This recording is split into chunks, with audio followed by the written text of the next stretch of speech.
At Fox News, it isn't fair and balanced, it's bribe and distort. Joining me now is Michael Calderone, senior media reporter at Huffington Post, and Tina Dupuy, the editor-in-chief of thecontributor.com.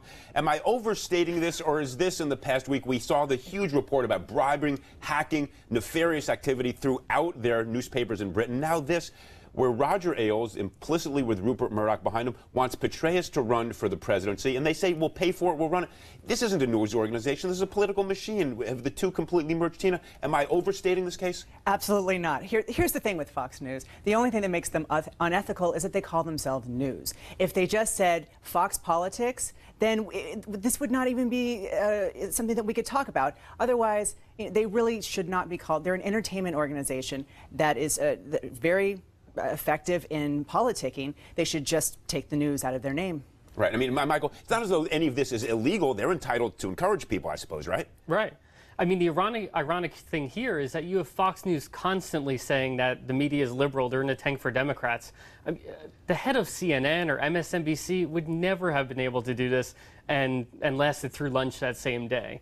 Roger Ailes, however, here we have him trying to influence somebody to run on the Republican ticket. And this isn't the first time. He similarly urged Chris Christie to try to run last year as well.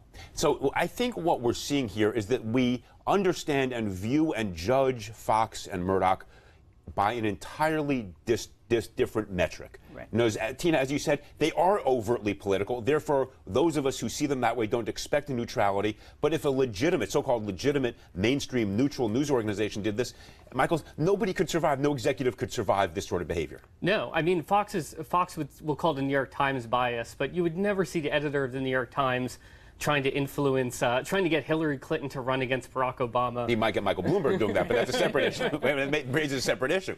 But Tina, I mean, what would happen if the head of a news organization said, I'm going to bankroll your political campaign, and didn't tell anybody in the public about that? This would be a scandal that Roger Ailes would love to exploit on Fox News. I mean, here's the problem, or here's the bottom line, is that the two parties are not opposite equals.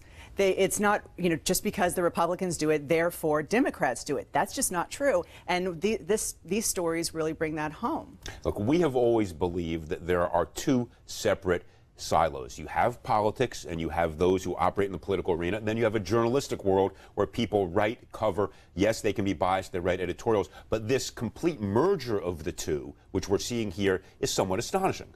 Right, and Roger Ailes has worked for 3 Republican presidents, Reagan, Nixon, and George H.W. Bush. So we know his politics, we know he's a Republican, but he said that he got out of politics when he got into TV. But clearly it's instances like this, or last month there is a report about how he tried to give guidance to Condoleezza Rice when she was in the Bush administration. He's trying to give guidance, he's trying to advise people to run as Republican candidates. And that's a big difference between having political views, having political commentators, and actively trying to influence the news. Now, there's another dimension to this, which is the very notion that this conversation was recorded. Petraeus at the time of this was a senior government official, and you go in there and you surreptitiously record your conversation with him. That's a little bizarre in and of itself, isn't it? Right. It's funny. The CIA gets recorded, so I don't know if there's a whole dimension to that. I think that the interesting thing here is that that Ailes, as he tries to be a kingmaker, is not effectively making kings. As we watched George Bush, the last Republican president, was not, didn't have a contract at Fox News. I mean, they've been doing this stuff, but they haven't been effective at it. And at the primary, we watched all these people on stage who all had Fox News contracts at one time or another, but they are not in the White House right now. So as they're doing it, as we're kind of disgusted by the whole notion of it, it's not effective in politicking. Now, again, to come back to the critical point that you made earlier, Tina, and I think this is really the crux of it, if they were overt and open about these conflicts and open and overt about their willingness and desire to affect the politics as they've been attempting to do, that would be fine. Then it would be pure First Amendment activity, and I would say, God bless them, go off and do it. But it is the fact that they hide it behind this mask and veneer of neutrality that is offensive and troubling. Michael, you as a journalist, do you look at this askance and say, how dare they? I mean, like I said, it's ridiculous because nobody else could get away with this. And yet Fox will push back repeatedly anytime somebody even calls them conservative or right-leaning. They'll push back and say we're fair and balanced. It's the rest of the media that's totally in the tank for the Democrats. And how about Ailes' defense here that this was just a prank? Right. This seems like such a bizarre, unrelated to the facts in the tape recording. Is that really what he wants us to believe? Yes, we're all being punked. Right. That's This exactly is a big joke. Just kidding. We don't really like Petraeus. Forget about it. Right. KT McFarland went in there. That's probably the worst excuse that he could come out with. I mean, he could have stood his ground and doubled down and been like a real Republican and said, yes, this is what we intended to do and we do it again. But no, they said, oh, just kidding. Okay, so in a week in which we had the report from the highest levels of Justice Leveson over in England laying out this humongous effort to hack, to bribe, to penetrate secure government files, and now we have this. How do we understand the Murdoch empire? Well, what is this? And this is like the bad guy in a Bond movie who has this nefarious desire to control information and politics all at once. Well, when you think of one of the ways that Roger Ailes can continue doing this is that he's bringing in $1 billion a year.